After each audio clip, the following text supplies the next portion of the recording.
हरे कृष्णा, राधे राधे। हम सभी भागवत की कथाओं का श्रवण कर रहे हैं। आज का प्रसंग है भगवान ऋषभदेव और उनका उपदेश।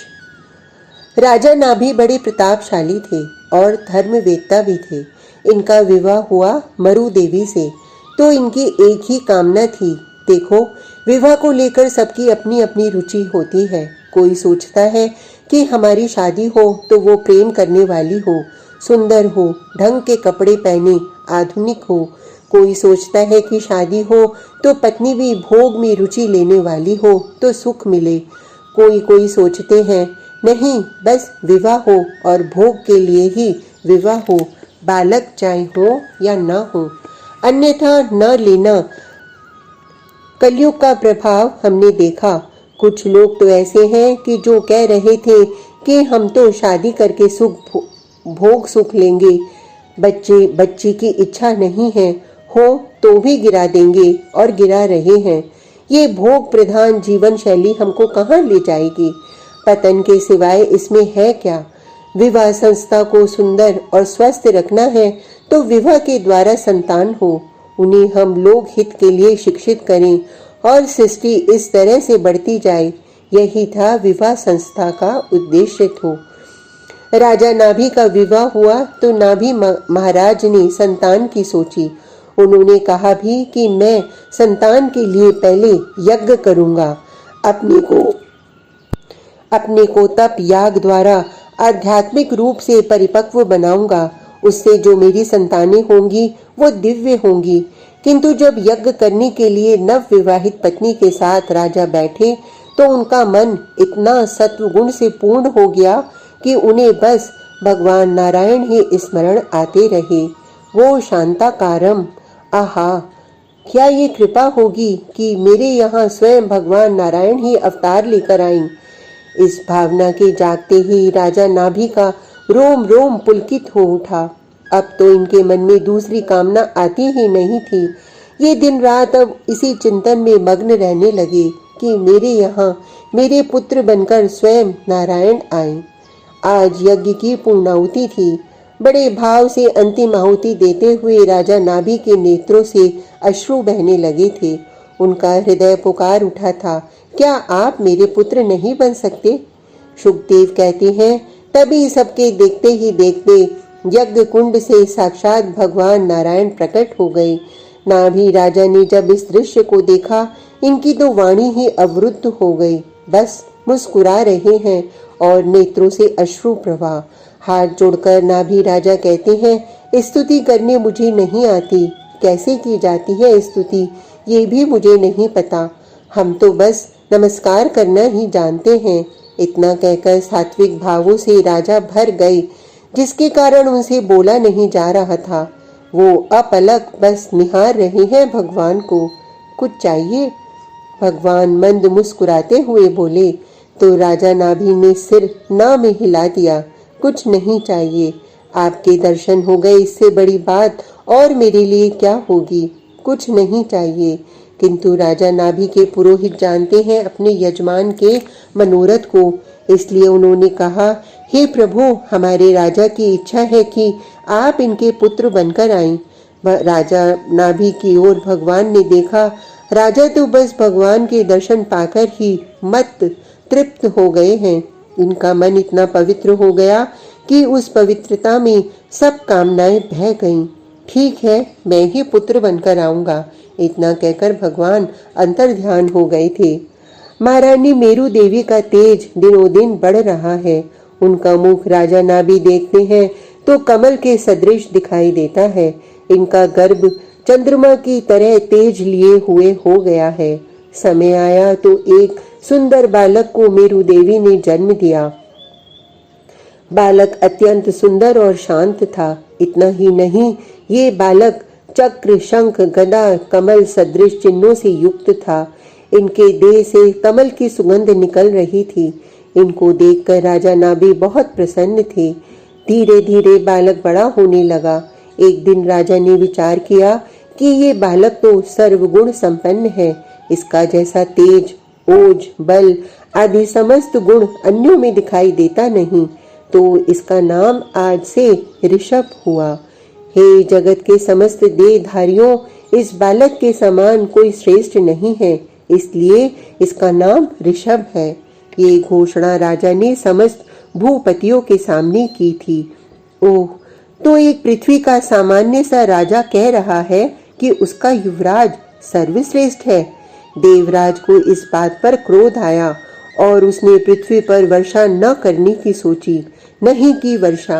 अब राजा नाभि स्वयं देखें कि उसका पुत्र, जिसका नाम श्रेष्ठ का पर्याय ऋषभ रखा है, वो कितना श्रेष्ठ है। देवराज ने यही सोचकर वर्षा नहीं की। 1 वर्ष तक वर्षा नहीं हुई। प्रजा में हाहाकार मच गया। राजा नाभि उदास रहने लगे। उनके समझ में नहीं आ रहा था कि इस अकाल की स्थिति में उन्हें क्या करना चाहिए। पिताजी, क्या हुआ? आप दुखी क्यों हैं? बालक ऋषभ ने अपने पिता से आज पूछा। पुत्र, इंद्र पता नहीं क्यों रुष्ट हो गए। होने दीजिए उन्हें रुष्ट। वैसे भी उन बड़े लोगों से हमारा क्या काम? वो भोग जीवी है और हम कर्म जीवी। किंतु पुत्र, वर्षा नहीं हुई तो? राजा नाभि को अपनी प्रजा की चिंता है। होगी, क्यों नहीं होगी वर्षा? इतना कहकर बालक ऋषभ शांत होकर वहीं बैठ गए। कुछ देर बाद ही उन्होंने अपने दाहिने हाथ को ऊपर किया, फिर बाएं हाथ को भी ऊपर करके मानो बादलों के जल को नीचे खींचा। बस वर्षा प्रारंभ। पूरी प्रजा आनंदित हो गई। पृथ्वी में रस की वृष्टि ही तो थी ये। नारायण नारायण नारायण। और देवराज, पृथ्वी में वर्षा हो रही है। देवऋषि नारद आज स्वर्ग में पहुंच गए। क्या? अपने सिंहासन से इंद्र 4 हाथ ऊपर उछला। ये कैसे हो सकता है? मैंने तो वर्षा की नहीं है और मेरे बिना वर्षा हो नहीं सकती। इंद्र अहंकार में बोलता रहा तो देवऋषि ने धीरे से कहा, ऋषभ ने वर्षा की है। वो काहे का ऋषभ? इंद्र फिर चिढ़ा। अरे देवराज, अहंकार को त्यागो और देखो, वो भगवान ऋषभ देव हैं, भगवान के अवतार हैं। ओह, इंद्र अब क्या कहे। अपने सिंहासन से नीचे उतरकर देवऋषि से तुरंत पूछा, अपराध हो गया ये तो मुझसे, अब मैं क्या करूं? नारद जी कुछ नहीं बोले। देवराज बोला, मेरी पुत्री है जयंती, क्या मैं भगवान ऋषभ को उसे दे दूं? नारायण नारायण। अब ये तुम देखो। हंसते हुए नारद जी वहां से चले गए। इंद्र ने अपनी पत्नी से बात की। इंद्र पत्नी शची बोली, आप जैसा उचित समझें। अब तो पुत्र जयंत और पुत्री जयंती और पत्नी शची महारानी के साथ देवराज पृथ्वी में उतरकर आई और बड़े प्रेम से राजा नाभि को प्रणाम करते हुए बोले, आपकी बहू मेरी बेटी बनेगी, आप इसकी स्वीकृति दीजिए। ये सुनते ही महाराज नाभि मुस्कुराए और देवराज को अपने हृदय से लगाते हुए बोले, आप देव हैं और हम मनुष्य, आप हमारे पूज्य हैं, फिर भी आप अपनी पुत्री हमें देना चाहते हैं तो आपकी पुत्री हमें स्वीकार है। इंद्र ने अपनी पुत्री भगवान ऋषभ को दी और स्वर्ग के लिए ये चले गए थे। भगवान ऋषभ देव के 100 पुत्र हुए। सुखदेव कहते हैं राग और विराग का मूर्त स्वरूप। फिर सुखदेव जी ये भी कहते हैं कि भगवान ऋषभ ने जो उपदेश दिया आचरण से और वाणी से, हे परीक्षित, उसकी कोई तुलना नहीं है। वो गृही लोगों के लिए और विरक्तों के लिए, दोनों के लिए अमृत समान है। ये अपूर्व राजा थे तो अपूर्व परम हंस। बाहर से कोई देखे तो लगे कोई रागी है, किंतु भीतर से ये पूर्ण विरागी थे। राजा नाभि तो इनको राज्य देकर चले गए थे वन में। इन्होंने राज्य का संचालन किया और एक दिन अपने सारे पुत्रों को सामने बैठाकर उपदेश देने लगे। हे बालकों, ये मानव जीवन तुम्हें क्यों मिला है? ऋषभ देव भगवान पूछते हैं। बालकों ने उत्तर दिया, खाने पीने के लिए। तब बड़े स्नेह से ऋषभ देव भगवान कहते हैं, नहीं, ये जीवन मिला है मुक्त होने के लिए। सच्चा आनंद मुक्त होने में है। हे पुत्रों, हम बंधन में हैं, नाना प्रकार के बंधन हैं। मन बंधन की डोर को और मजबूत किए जा रहा है, इसलिए स्वतंत्र अपने आत्म रूप में रहना, इससे बड़ा सुख और कुछ नहीं। इसी सुख को पाने के लिए हमें ये जीवन मिला है। भगवान ऋषभ देव कहते हैं, प्रेम करना मन का स्वभाव है, सहज स्वभाव। इसलिए प्रेम भी करो तो उनसे जो तुम्हें मुक्त रखें, बांधे नहीं।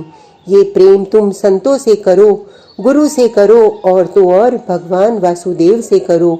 उससे क्या होगा? मन को प्रेम भी मिल गया और गुरु संत भगवान से प्रेम होने की वजह से बंधन भी नहीं हुआ।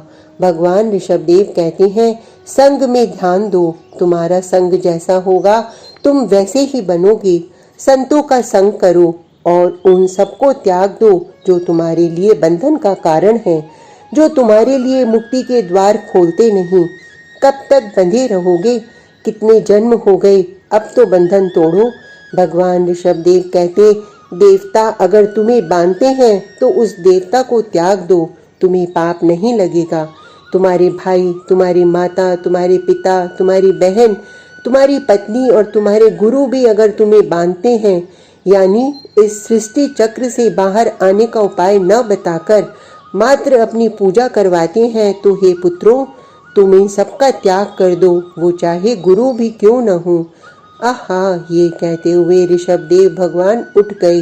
अपने बड़े पुत्र भरत को राज्य सत्ता सौंपकर परम हंस की वृत्ति से पृथ्वी में चारों ओर निर्द्वंद भ्रमण करने लगे। इनको कोई पागल समझता तो कोई परम हंस, पागल समझकर कोई इन्हें पत्थर मारता तो कोई परम हंस समझकर इनकी आरती पूजा करता। लेकिन इन्हें मतलब नहीं था इनके प्रति कोई कुछ भी करे और कहे। ये नहाते नहीं थे, किंतु इनकी देह से सुगंध निकलती थी। इनके आगे कोई भी आता तो ये उनको देखकर हंसने लग जाते, या कोई प्रणाम करता तो मिट्टी मुख में रख लेते। ये भगवान थे, ये भगवान हैं। इन्होंने विधि निषेध से परे जाकर ज्ञान का दीप जलाया। ये कहते हुए सुखदेव भगवान ऋषभदेव भगवान के चरणों में प्रणाम करते हैं। आज का प्रसंग इतना ही। कल तक के लिए हरे कृष्णा, राधे राधे।